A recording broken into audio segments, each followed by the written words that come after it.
Siamo a Montagnana l'8 aprile, vi facciamo il punto della situazione a una settimana soltanto dalla presentazione ufficiale delle liste. La situazione politica di Montagnana rispetto alle liste che si devono formare è sempre più calda. Parliamo in particolare della parte della Lega Nord che dovrebbe fare l'accordo con il troncone del PDL che si riferisce all'assessore al commercio Loredana Borghesan.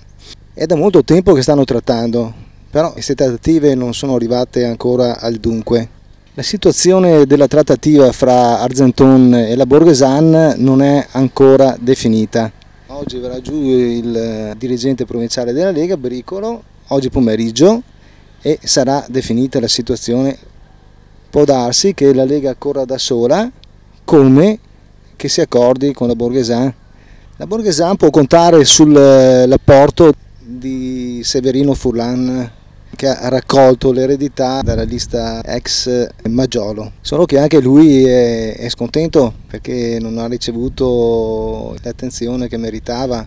Dall'altra parte c'è più chiarezza, il candidato sindaco è l'assessore al bilancio Uguccioni, che ha l'apporto del PD e dell'UDC.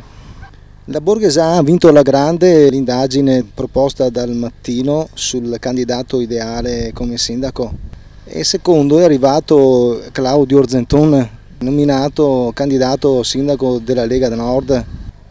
Salvo sconvolgimenti dell'ultima ora è possibile che venga fuori un'altra lista. Ci risentiamo a quando le liste saranno presentate ufficialmente, cioè sabato prossimo.